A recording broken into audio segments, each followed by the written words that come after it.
जय श्री कृष्णा फ्रेंड्स, आप सबका मेरे चैनल पर हार्दिक स्वागत है। आज मैं आपको पूर्णिमा व्रत की कथा सुनाऊंगी। पूर्णिमा तिथि का हिंदू धर्म में विशेष महत्व है। इसे धनदायक और संतानदायक व्रत माना गया है। जो लोग पूरे विधि विधान से पूर्णिमा का व्रत करते हैं और पूर्णिमा के दिन चंद्रमा को अर्घ देते हैं, उन पर भगवान विष्णु और माता लक्ष्मी की विशेष कृपा बनी रहती है। आइए जानते हैं पूर्णिमा व्रत की कथा। द्वापर युग में एक समय की बात है कि यशोदा जी ने कृष्ण से कहा, हे कृष्ण, तुम सारे संसार के उत्पन्न करता, पोषण तथा उसके सहार करता हो। आज कोई ऐसा व्रत मुझसे कहो जिससे करके मृत्यु लोक में स्त्रियों को विधवा होने का भय न रहे। यह व्रत सभी मनुष्यों की मनोकामना पूर्ण करने वाला है। श्री कृष्ण कहने लगे, हे माता, तुमने अति सुंदर प्रश्न किया है। मैं तुमसे ऐसे ही व्रत को सविस्तार कहता हूँ। सौभाग्य की प्राप्ति के लिए स्त्रियों को 32 पूर्णिमाओं का व्रत करना चाहिए। इस व्रत को करने से स्त्री को संपत्ति मिलती है। यह व्रत अचल सौभाग्य को देने वाला और भगवान शंकर के प्रति मनुष्य मात्र की भक्ति को बढ़ाने वाला है। यशोदा जी कहने लगी है, कृष्ण, सर्वप्रथम इस व्रत को मृत्यु लोक में किसने किया था, इसके विषय विस्तार पूर्वक मुझसे कहो।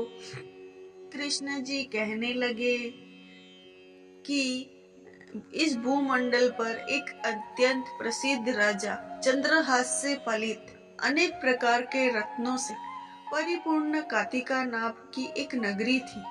वहाँ धनेश्वर नाम का एक ब्राह्मण रहता था और इसकी स्त्री अति सुशील रूपवती थी। दोनों ही उस नगरी में बड़े प्रेम के साथ रहते थे। घर में धन धान्य आदि कोई कमी नहीं थी। उनको एक बड़ा दुख था, उनके कोई संतान नहीं थी, जिस वजह से वह बहुत दुखी रहते थे। एक दिन बड़ा तपस्वी योगी उस नगरी में आया। वह योगी बाकी सभी घरों से भिक्षा मांगकर भोजन किया करता था, लेकिन उस ब्राह्मण के घर से भिक्षा नहीं मांगा करता था। एक दिन योगी गंगा किनारे भिक्षा मांगकर प्रेम पूर्वक खा रहा था कि धनेश्वर ने योगी को यह सब करते देख लिया। सब कार्य किसी प्रकार से देख लिया। अपनी भिक्षा अनादर से दुखी होकर धनेश्वर योगी से बोले, और सभी घरों से भिक्षा लेते हैं, परंतु मेरे घर की भिक्षा कभी भी नहीं लेते। इसका कारण क्या है? योगी कहने लगे कि आपके धर्म हमें इस बात की आज्ञा नहीं देता है, क्योंकि अभी आप गृहस्थ जीवन में एक सुख से वंचित है।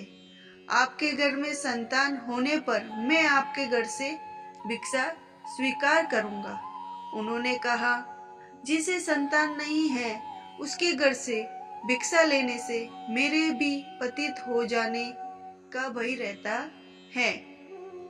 धनेश्वर यह सब बात सुनकर बहुत दुखी हुआ और हाथ जोड़कर योगी के पैरों पर गिर पड़ा तथा दुखी मन से कहने लगा कि आप मुझे संतान प्राप्ति का उपाय बताइए। आप सर्वज्ञ हैं, मुझ पर अवश्य ही यह कृपा कीजिए। धन की मेरे घर में कोई कमी नहीं है, लेकिन मैं संतान न होने के कारण अत्यंत दुखी हूँ। आप मेरे घर इस दुख का हरण कीजिए। यह सुनकर योगी कहने लगे, तुम चंडी की आराधना करो। घर पहुंचकर उन्होंने यह सारी बात अपनी पत्नी को बताई और खुद वन में चला गया। वन में पहुंचकर उसने चंडी की आराधना की और उपवास किया। चंडी ने 16 दिन उसको सपने में दर्शन दिए और कहा कि हे धनेश्वर, जा, तेरे पुत्र होगा, लेकिन उसकी आयु सिर्फ 16 वर्ष होगी। 16 वर्ष की आयु में उसकी मृत्यु हो जाएगी। अगर तुम दोनों स्त्री और पुरुष 32 पूर्णिमा को व्रत करोगे तो वह दीर्घायु हो जाएगा। जितनी तुम्हारा सामर्थ्य हो उतने आचे के दिए जलाकर शिव जी की पूजन करना, लेकिन पूर्णमासी 32 होनी चाहिए। सुबह होती ही तुम इस स्थान के पास एक आम का पेड़ दिखाई देगा, उस पर चढ़कर एक फल तोड़कर अपने घर ले जाना। अपनी स्त्री का इस बारे में बताना। सुबह स्नान होने के बाद वह स्वच्छ होकर शंकर जी का ध्यान करके उस फल को खा ले, तब शंकर भगवान की कृपा से उसको गर्भ हो जाएगा। जब ब्राह्मण सुबह उठा तो उस स्थान पर आम का पेड़ दिखाई दिया और वह उससे फल तोड़ने के लिए चढ़ा, लेकिन वह पेड़ पर चढ़ नहीं पा रहा था। यह देखकर उसे बड़ी चिंता हुई। उसने भगवान गणेश जी की उपासना की और कहा, हे दयानिधे, अपने भक्तों के विघ्नों का नाश करके उनके मंगल कार्य को करने वाले, दुष्ट का नाश करने वाले, रिद्धि सिद्धि देने वाले, आप मुझे इतना बल दे कि मैं अपनी मनोकामना पूरी कर सकूं। इसके बाद वह फल तोड़कर अपनी पत्नी के पास पहुंचा। उसकी पत्नी ने अपने पति के कहे अनुसार इस फल को खा लिया और वह गर्भवती हो गई। देवी की कृपा से बहुत ही सुंदर पुत्र पैदा हुआ। उन्होंने उनका नाम देवीदास रखा। माता पिता के हर्ष और शोक के साथ वो बाल बढ़ने लगा।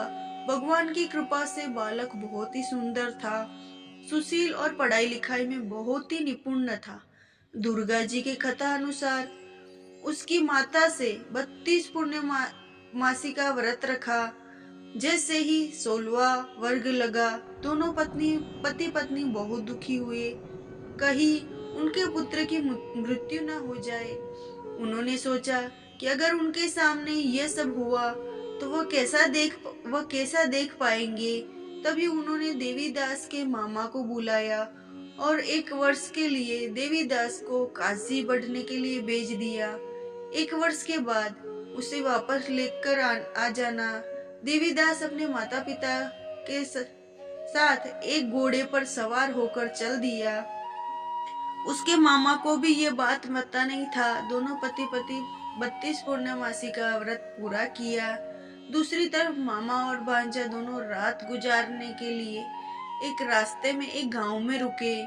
उस दिन गांव में ब्राह्मण की कन्या का विवाह होने वाला था। जिस धर्मशाला में वर और बारात में बाकी लोग रुके हुए थे, उसी धर्मशाला में देवीदास और उनके मामा ठहरे।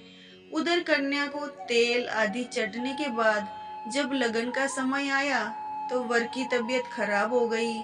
वर के पिता ने अपने परिवार वालों से विचार विमर्श करके कहा कि यह देवीदास मेरे पुत्र जैसा ही है, मैं इसके साथ लगन करा दूं और बाद में बाकी सारे काम मेरे बेटे के साथ पूरे हो जाएंगे। ऐसे कहने के बाद वर के पिता देवीदास को मांगने के लिए उसके मामा के पास गए। उन्हें सारी बात बताई। मामा ने कहा कि कन्यादान में जो कुछ भी मिलेगा वो हमें दे दिया जाए। वर के पिता ने बात स्वीकार कर ली।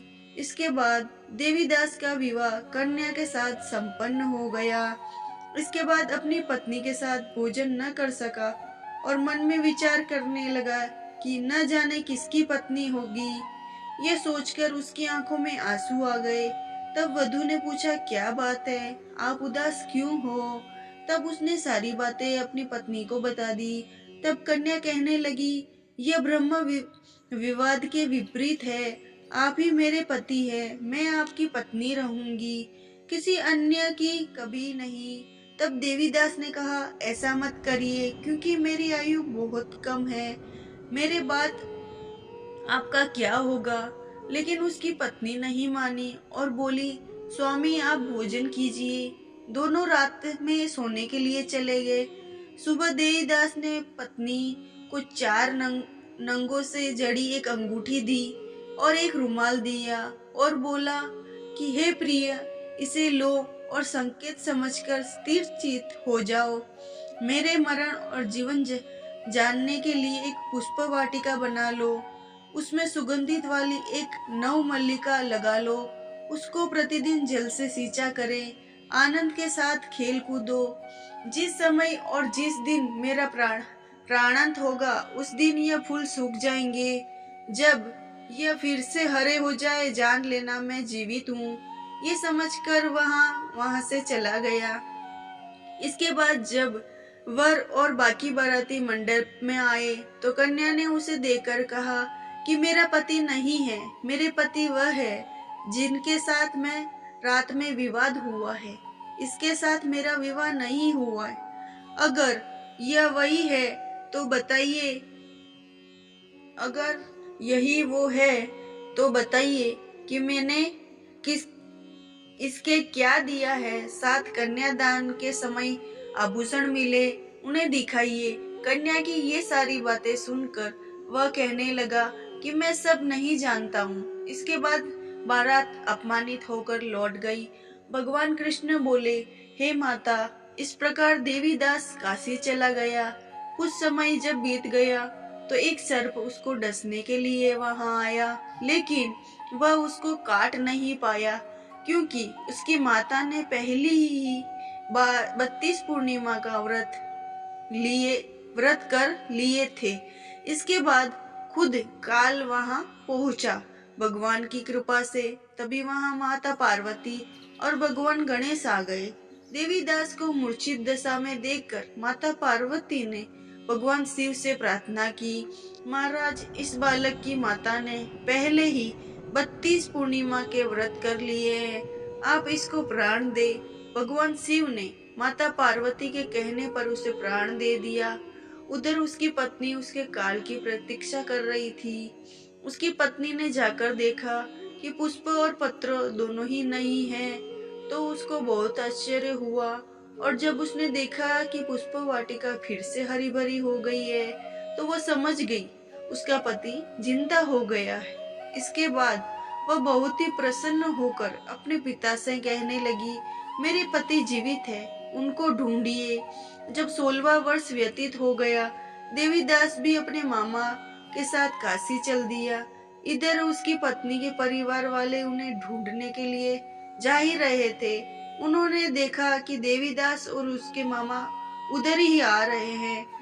उसको देखकर उनके ससुर बहुत प्रसन्न हुए, उन्हें अपने घर ले गए और वहां सारा नगर इकट्ठा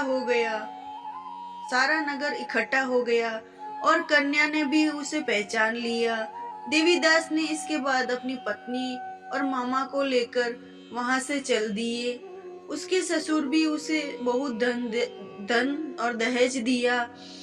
जब वह अपने घर की तरफ चल रहा था तो उसके माता पिता को लोगों ने खबर दी, तुम्हारा पुत्र देवीदास अपनी पत्नी और मामा के साथ आ रहा है। ऐसा समाचार सुनकर पहले तो उन्हें विश्वास नहीं हुआ, लेकिन जब देवीदास आया और उसने अपने माता पिता के पैर छुए तो देवीदास के माता पिता ने उनका माथा चूमा और दोनों को अपने सीने से लगा लिया। दोनों की आने की खुशी में धनेश्वर बहुत दान दक्षिणा ब्राह्मणों को दी। श्री कृष्ण जी कहने लगे, इस तरह धनेश्वर को 32 पूर्णिमा को व्रत के प्रभाव से संतान प्राप्त हुई। जो स्त्रियां इस व्रत को करती है वह जन्म जन्मांतरों तक का दुख नहीं भोगती, वह सदैव सौभाग्य रहती है। यह मेरा वचन है। यह व्रत संतान देने वाला है, सभी मनोकामना पूर्ण करने वाला है और जो भी यह व्रत करता है उस सदा कष्टों का निवारण होता है। और ये कथा यहीं संपन्न होती है। आपको मेरी कथा अच्छी लगी हो तो मेरे चैनल को लाइक और सब्सक्राइब और शेयर जरूर करना, ताकि मेरे चैनल पर आपको अच्छी अच्छी कथाएं सुनने को मिले। मेरी कथा सुनने के लिए आपका धन्यवाद।